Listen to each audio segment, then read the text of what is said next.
Yang pertama adab dalam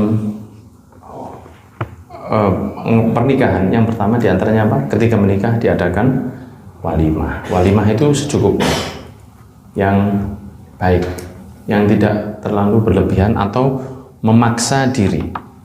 Ya, kalau sudah memaksa diri itu tidak baik. Ya, tapi kalau misalnya normal, baik-baik saja, yang penting urusan agamanya dapat, maka sudah cukup. Maka disebutkan, ya, kalau menikah itu dia hendaknya diberikan walimah atau diberikan jamuan. Dikatakan hari pertama itu baik, hak sebaiknya diberi. Jadi jamuan hari pertama, pernikahan, tasyakuran hari pertama. Karena kadang-kadang di beberapa adat itu nikahnya sampai tasyakurannya itu 3 hari. Ada 4 hari. 4 hari itu bukan 24 jam selama 4 hari, maksudnya sampai 4 acara. Ya, itu saya dulu ingat waktu di Yaman dulu diundang oleh saudara saya. Itu acara sampai 4 kali. Jadi ada akad untuk umum, ada acara umum versi laki-laki seperti undang mantu begitu. Kemudian ada acara lagi satu, seingat saya 3 atau 4. Itu ada lagi satu acara khusus keluarga. Nah, itu acaranya sampai begitu. Nah, saya rasa ya setiap negara atau setiap tempat mungkin punya adat yang berbeda-beda. Tapi Nabi mengatakan di dalam sebuah hadisnya riwayat At-Tirmidzi, yang pertama itu kalau acara hari pertama diberi makan itu hak, ya harus wajib. Ya jangan ngundang orang datang terus pulang ngundang Ramadan supaya nggak ngasih makan. Ya nggak usah ngundang orang, nikahnya yang sederhana aja. Ta'amu awal yaumin hak, diberi makan yang pertama itu hak.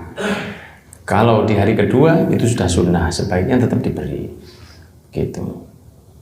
Ta'amu tsalits sum'ah. Ya. Jadi maksimal sudah hari kedua. Makanya kalau ada acara bowo itu berapa hari? 2 ya. Hari pertama itu rawonnya masih panas. Hari kedua sudah mulai adem, terus kerupuknya sudah semakin kecil, sambelnya sudah tidak terlalu pedas. Tapi itu boleh, selama tidak berlebihan. Rasulullah SAW juga memberi motivasi kepada sahabat Utsman bin Affan, Abdurrahman bin Auf, maaf, yang kaya raya. Kemudian beliau mengatakan, Barakallah lak aulim walau bisyatin, berikan walimah walaupun dengan hanya seekor kambing yang kamu potong. Begitu ya. Rasulullah juga pernah memberi walimah ketika beliau keadaannya sudah tidak terlalu cukup, tapi tetap berwalimah. Kenapa Rasulullah walimahnya sederhana? Dengan sawiqin wa tamar, dengan seperti gandum dan kurma saja acaranya. Walimah makannya itu cuma apa? Gandum dan kurma. Kenapa kok Rasulullah kok sederhana sekali? Supaya yang tidak punya dari umatnya itu tidak minder kalau mau mengadakan acara. Nah, kalau kita membuat standar manusia itu standarnya tidak ada yang sama. Nah, coba aja jenengan misalnya mengadakan pernikahan, standarnya itu Rasul dulu. Rasul itu sederhana kan? Ya, jadi kalau jenengan mau mengadakan sesuatu yang sederhana, jenengan itu tidak salah secara agama. Dan kalau jenengan niatkan Rasulullah dapat pahala. Nah, sedangkan kalau nuruti omongannya wong, tidak ada orang omongannya wong itu yang cukup, Pak. Nanti undangannya murahan, katanya, maksud undangan nikah seumur hidup kayak gini. Undangannya yang mahal, emannya coba disumbang ke masjid. Loh, salah terus, tidak akan pernah benar. Nah, diberi walimah yang sederhana, piringan supaya cepat. Masya Allah, rek, buku 1.000 oleh piringan. Dikasih yang terlalu banyak, iki tuh singgarai wong gak dintekno panganane. Salah terus benar. Jadi jangan tidak usah ngurusi orang. Kalau mau mengadakan walimah, jangan ngurusi orang. Anda baik diomongi, Anda kurang diomongi. Dan orang setelah Anda adakan walimah di acara panjenengan, orang lupa. Tidak akan diingat-ingat seumur hidup, lupa. Jadi buat yang menurut jenengan enjoy. Saya enak dengan begini. Jangan terlalu perhatian dengan apa yang menjadi omongannya Orang tidak akan pernah benar. Jenengan itu tidak pernah benar di mata orang. Tidak akan. Kecuali orang yang ngerti agama. Karena mereka punya standarnya Nabi Muhammad tuh kurang apa? Kalau sudah standarnya Nabi Muhammad itu, apalagi standar di atas itu? Jadi kalau mau standarnya mau diberi makanan yang bermewah-mewahan, tidak apa-apa. Ya, baik. Mau dibuat yang sederhana juga tidak apa-apa. Jadi mau mewah atau sederhana, ya menyesuaikan kemampuan. Yang penting itu kan akadnya. Ya, yang penting itu akadnya. Akadnya sudah. Mau dikasih tidak pakai makan piring yang kasih berkatan tapi yang mewah, tidak apa-apa. Mau dikasih souvenir tapi yang manfaat souvenirnya. Ojo souvenir itu yang ada manfaat. Souvenir itu yang ada manfaatnya. Piring itu masih manfaat. Souvenir itu kadang-kadang dok-dokan bahasanya. Ya, kan bahasanya itu kan dok-dokan. Ada yang kadang-kadang souvenirnya itu apa? Cetekan buat tasbih. Loh itu manfaat tak? Souvenirnya itu orang biar ngitung belonjoan itu. buat istighfar kan enak. Atau souvenirnya itu doa, walaupun dibuat sedikit ini. Souvenirnya itu misalnya pajangan tulisan Paidi dan Painten. Tidak dipajang saya rasa sama orang. Souvenir itu tidak dipajang. Buat yang kira-kira manfaat untuk orang ini. Sudah mengeluarkan duit, harus yang manfaat. Misalnya buku doa, pulpen, tidak apa-apa, kan manfaat itu. Piring, manfaat dipakai makan. Apalagi urusan uang yang bermanfaat lagi. Jadi yang datang itu bawanya 100, olehnya 200. Ya, jadi intinya apa? Jangan memaksa urusan walimah. Menyesuaikan kemampuan. Gak usah maksa. Gue cari nih tonggo, cari nih tonggo. Iya, gak apa-apa. Yang enak, yang jenengan enak. Jenengan enak ya apa begini? Sudah, jenengan mewah model apa dirasani. Jangan terlalu perhatian ke apa yang katanya orang. Ya. Kemudian di yustahabbu tahni'ah, dianjurkan untuk mengucapkan selamat. Barakallahu lak wa baraka alaik wa jama'a bainakum fi khair. Barakallahu lak, semoga Allah memberkahi kamu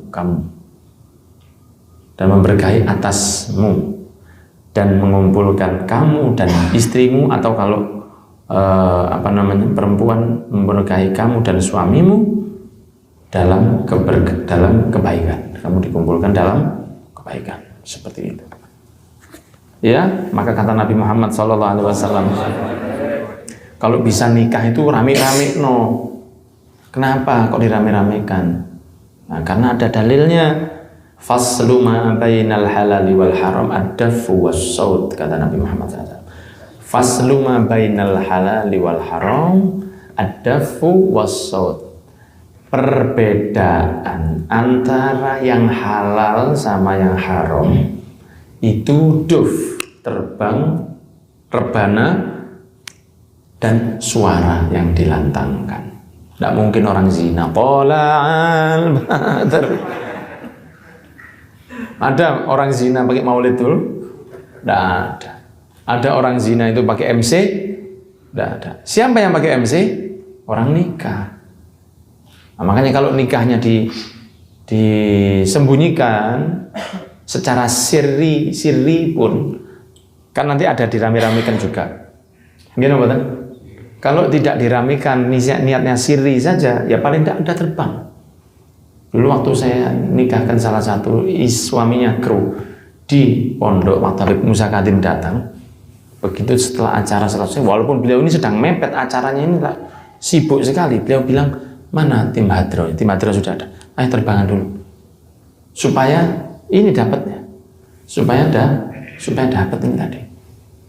Ya, jadi Rasulullah mengatakan seperti itu. Hadits riwayat At-Tirmidzi. Perbedaan antara zina dengan yang halal itu, kalau yang halal itu pakai walimah, pakai hadro, begitu. Jelas? Jadi tidak ada orang zina dengan rame-rame, terbangan dulu, tidak ada. Ya. Kemudian di hadits riwayat At-Tirmidzi, Rasulullah bersabda, "Alinu hadzal nikah." Umumkan pernikahan. Waj'aluhu fil masajid. Kalau bisa di masjid. Kalau bisa di masjid.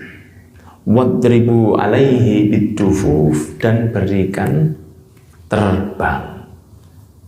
Ya, berarti terbangan di dalam masjid itu, Bu. Bisa, dalilnya bisa. Paham ya? Maulid ya, nikah. Itu anjuran Rasul, hadis riwayat At-Tirmidzi. A'linu hadzal nikah. Umumkan nikah ini. A'linu hadzal nikah. Umumkan. Waj'aluhu fil masajid, dan lakukan di dalam masjid-masjid. Wadribu alaihi bidufuf, dan ramaikan dengan pukulan rebana. Hadis riwayat At-Tirmidzi. Makanya kalau jenengan misalnya bingung, kenapa kok terbangan di masjid? Ada dalilnya. Terbangan untuk nikah, ya kan baik. Untuk mengingat Nabi juga baik. Mengingat Nabi kan baik. Nikah itu baik. Ibadah mengingat Nabi dalam maulid juga baik. Ya? Begitu kurang lebihnya. Nanti insya Allah kita bahas lagi lanjutannya tentang berbuat baik kepada perempuan, insya Allah. Ya, wallahu a'lam bishawab.